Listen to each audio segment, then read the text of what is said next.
afternoon and thanks for joining us. I'm Judy Simpson. There is a growing trend both nationally and here in Vermont. It's called kinship care. According to figures from the 2010 census, nearly 8 million children in this country live with grandparents or other relatives. Here in Vermont, that number is about 7,000 children, or about 4.5% of the kids in the state. This afternoon, I'm joined by two Vermonters who specialize in kinship care. It's a pleasure to welcome Joan Vance, who is a foster parenting and kin care specialist with UVM Extension, and Deirdre Rizak, who is a coordinator with UVM's Child Welfare Training Partnership. Thanks so much for being with us. Thank you. We're going to come back to the numbers in just a minute, but Joan, first, can you explain what kinship care is all about? Kinship care is any time that a child is not living with their birth family, their birth parents. It could be they're in the care of a grandparent or an aunt or an uncle. It can also be something called fictive kin, because sometimes children go to live with other adults they're familiar with, perhaps a neighbor or coach or a teacher, someone like that. So kinship care covers a lot of those kinds of situations. And so I'm just going to ask you, Joan, what draws you to this kind of work? I am from a kinship family.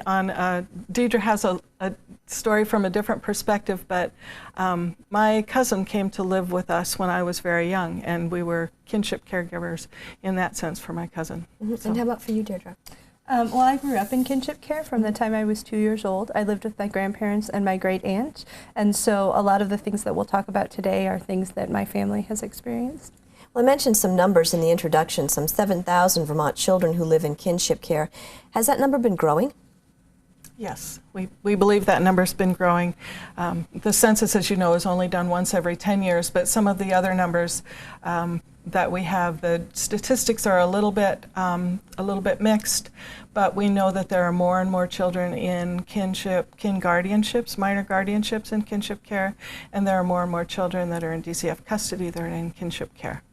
And so what are some of the reasons for the increase? I think there are a lot of reasons. One is just simply the economic situation that some of those 7,000 children are living with their parents with grandparents, so they're in three-generation households. But there are many other things. Substance abuse is one factor in a number of cases, and also there are state and federal laws that now not only emphasize but require that DCF child welfare folks look for kin placements before they use what's known as non-kin or stranger care for placements for children that come into custody. Mm-hmm. And so do you think that maybe there are even more kids that we don't know about who are living in this way? Yes, we think so. And so what are some of the reasons why children come into kinship care? Could be a lot of reasons. When they go into the child welfare system, it's usually a case of abuse or neglect. Often that's fueled by substance abuse. Sometimes parents are incarcerated. Recently there's been a lot of parents in military service, and that can be an option for grandparents or aunts or uncles to take care of children. So those are probably the leading causes. Mm-hmm. And so how does someone become a kinship caregiver? It can happen one of a number of ways. If it's within the child welfare system, it can be a fairly sudden process. If a child comes into custody and is ruled to be in need of care, the grandparent or some relative of the child, perhaps an aunt or an uncle, will get a phone call and everything happens very quickly. They may say, you know, we have your grandchild in custody, yes or no, can you take the child pretty much right now, or we will take custody, and they'll go into the child welfare system. At other times it's families making that decision for themselves. If there's a parent who's struggling or needs to work out of state or is called up to military service, they can go with their family to the probate court and establish a minor guardianship. Other times it's just informal and the families decide that, and the child goes to live with another member of the family. There was, I was reading a part of your website, and there was a really interesting sentence that said, the choices that you make early in the process will impact you and the child for a long time. That's very true. Deirdre, did you want to talk about that a little bit, or do you want me to handle that? Okay. All right. If it happens through the child welfare system, when a child comes into custody, it's because they're ruled to be a child in need of supervision or a child in need of care. And when you get that first phone call, there are some decisions that need to be made right away, and a lot of times people aren't really prepared to make those decisions. And also, a lot of times people think this is only going to be for a little while. My daughter, my son is going to get their life straightened away, and this will be a very short-term thing. But we would suggest that people call either Vermont Kinship parents or talk to the DCF social worker or an attorney or whomever to get as much information as they can right away, because the legal status, when that is first established, is something that will be very very important and sometimes difficult to change later on. But that's got to be hard to do if you get that phone call in the middle of the night, to even Very. know where to turn to. Very much, and it's a very emotional time because obviously something's gone very wrong in your family, and there's a lot of emotions happening and perhaps not as much information, and it can be very hard to know who do I turn to. So yes. And so what kind of choice does a kinship caregiver have about what kind of legal arrangement that they would like? Sometimes they have very little. Sometimes all they have is the choice as to whether or not they, if they get the call from the child welfare system, they only have the choice about whether or not they will take the child. In other cases, as I said, if they know that there's some issue with their child parenting, their grandchild, if they could intervene a little bit sooner, maybe get a minor guardianship established or something of that nature so that the child has a safe environment and doesn't come into a situation where they're in need of supervision, then you have a little more time and a little more option about what to do. And so, Deirdre, what are some of the things that a person or a family should think about when they're considering being a caregiver? Well, as Joan has said, every family is different, and so there are many things to consider. Ideally, people have time to consider these, but even if it's an immediate situation where they're taking the child in, these are some things for them to be thinking about how they'll manage as they go through the process. So one is their changing role, another is adjusted parenting, which I'll explain. Okay. A third is family dynamics, and the fourth is the needs of this particular child. So if you think about how the role of the caregiver might change in this situation, say you're the doting grandma and you have a lot of fun with the child and the child really enjoys being with you, and then suddenly they're living in your home and you're also asking them to do their homework and take out the garbage and do all of these things that they may not have had to do with you before. So in the beginning, at least, that may be a role that they don't like very much, and so they may rebel against that a little bit. So another thing to think about is a concept that in our classes we call adjusted parenting. And when a child has experienced trauma, and many children who are in kinship care have experienced trauma, which is really when an event or a threat has caused psychological or physical harm or fear in a child, and it's something that can have lasting effects. So when a trauma occurs, sometimes that affects brain development. It affects what a child is actually capable of doing.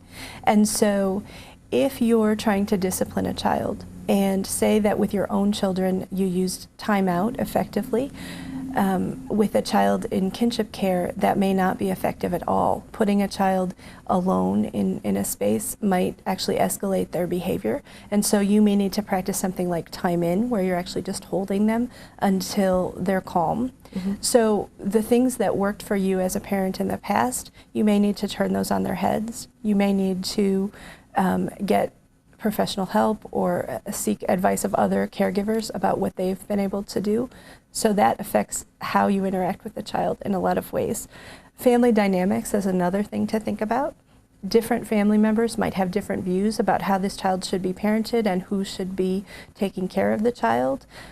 They may feel jealous, they may feel angry about the situation that their family's in, they may feel worried about the caregiver and the caregiver's health. So there are a lot of things that could affect how families interact with one another in this situation, and sometimes families have a hard time talking about these things. So if the caregiver or other family members can really bring these up so that there's a dialogue happening among family members, that's really helpful. Also, it's important to think about the needs of this particular child, because every child is different. And if you think about, young children have a lot of energy and you have to think about caring for them over the long term. Older children and youth may have complex emotional or physical needs. any child at any age may have special educational needs or physical or mental health needs. So you really need to think, how am I going to care for these children over this period?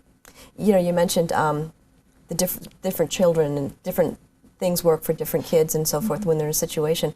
It sounds like you really have to have the entire family on board when this decision is made, which can't be easy. We really encourage families to talk about this together, and we encourage them to think, you know, are there ways that more than one family member can be a caregiver, so that it's not, the burden is not only on one person. Are there reasons that a person might decide not to become a kin caregiver? Sure. Sometimes, other than some of the ones we already mentioned. Right. Well, you know, the health of a caregiver, someone needs to really think about that. Finances, sometimes the intense needs that a child has, sometimes even being in a home is not really the best place. Sometimes some children need some time in a residential treatment facility. And so there are really a lot of factors that may mean that this is just not the right thing for a person to do. That's got to be a hard decision to come to, too. A very hard decision. Very hard. Now, how can someone get help or support a kin who's a caregiver? Well, I think that if someone, I'm sorry, you're asking how can someone support a caregiver? Yep. Okay. Well, let them know that you'd like to help, definitely. Let them know. You can ask what they need. You can offer suggestions if you see ways that you think you might be able to help. And then always be willing to be a listening ear, you know, be willing to be a source of support or a sounding board for that person. Do you find that some of the caregivers think that they're just in this for a couple of months, maybe a year? Very much. I think a lot of times people believe that things will come right very shortly and that this will be a very temporary situation. And I think at the very beginning, people need to keep in the back of their mind, what if this isn't a temporary situation? What if this is permanent? How will this look, and how can we do this? And I would imagine that would affect how you treat the child as well. If you think the child is only going to be with you for a short time, you know, maybe the discipline thing doesn't kick in right away, or, you know, you still try to have that original relationship. It could be true. It could be true. I think that then makes it a little more difficult for the child if it does go on for a longer time. Then not only have they had the change from the parent to the grandparent, but then they've had the grandparent change from grandparent to parent while they were there in the home. So I think it can be a little bit of a complex issue. Yeah. And too, for the child, I mean, I'm sure they're constantly asking, well, when is, you know, mommy coming back, or when do I get to live back with mom and dad? Absolutely. That can be a very hard question for grandparents or caregivers. Well, go ahead, I'm sorry. Oh, well, children often feel a lot of guilt about this situation. So I think that for any family members who are looking at these issues, it's really important to think, how can we make sure that these kids know that they are loved and that they did not cause the challenges that are happening in their family? And kids, you know, they also have a sense of wanting to be, you know, have a normal family. So it's also sometimes useful to interact with other kinship care families, because that helps kids see, oh, you know, there are other people in this situation as well. What do you think is the most important thing for folks who are watching us right now to think about with their own families? Boy, that's a hard question.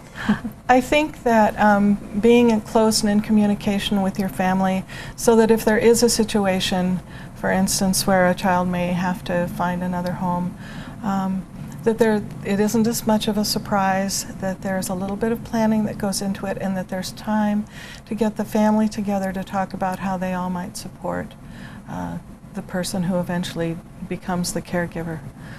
I think that children that feel that they're welcome in many places have a more solid feeling if they spend maybe time with, you know, this aunt and uncle, that aunt and uncle, and have connections, solid connections with siblings and cousins and so forth. That can be very strengthening to a child. I know there's a website called Vermont Kin as Parents. What's available on the website? The website offers a variety of information that's really useful to caregivers. There's information about people's stories. There's information about support groups that are available throughout the state, events that are happening for caregivers, and also many links to different resources. And there's a blog as well? Yes, I oversee the blog, which is called Voices at the Table, and it's a resource for kinship, foster, and adoptive families, and it lists many different inspiring articles and a variety of information on parenting. Also, it lists classes throughout the state through the Child Welfare Training Partnership and the Caregiver Training Collaborative, and also a variety of online resources. And well, that's terrific. I want to thank you both for joining me today. thank you. That's our program for today. I'm Judy Simpson. We'll see you again next time on Across the Fence.